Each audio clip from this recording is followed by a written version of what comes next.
স্রষ্টায় বিশ্বাস করেন? আমি জানি না। আমি 2 মিনিটে স্রষ্টার অস্তিত্ব প্রমাণ করতে পারি। আপনি কি প্রস্তুত? হ্যাঁ, আমি প্রস্তুত। আমি কি আপনার চশমাটা নিতে পারি? এটার একটা নির্দিষ্ট আকৃতি আছে। হ্যাঁ। আপনি কি একমত যে এটা সিমেট্রিক্যাল? হ্যাঁ। এটার কি কোনো প্যাটার্ন আছে? হ্যাঁ। এটার কি কোনো উদ্দেশ্য আছে?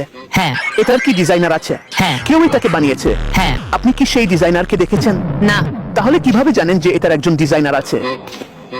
কারণ আপনি তা দেখতে পাচ্ছেন। হ্যাঁ। আপনার চোখের ডিজাইন কি বেশি জটিল নাকি এই চশমার? চোখের।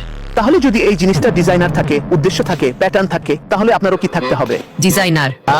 তাহলে আমরা মেনে নিচ্ছি যে একজন স্রষ্টা অবশ্যই আছেন। হ্যাঁ। এটা অসম্ভব যে সেই স্রষ্টা আমাদের সৃষ্টি করেছেন আর কোনো উদ্দেশ্য ছাড়াই সৃষ্টি করেছেন। হ্যাঁ। কারণ দৃশ্যমান সবকিছুরই একটা উদ্দেশ্য আছে। হ্যাঁ। ওই বিলবোর্ডটা বিজ্ঞাপনের জন্য, এই ক্যামেরাটা রেকর্ডের জন্য, আর মাইকটা অডিও রেকর্ডের জন্য। আপনারও অবশ্যই একটা উদ্দেশ্য আছে। হ্যাঁ। সেই উদ্দেশ্য হলো যিনি আপনাকে সৃষ্টি করেছেন তার সঙ্গে সম্পর্ক গড়ে তোলা।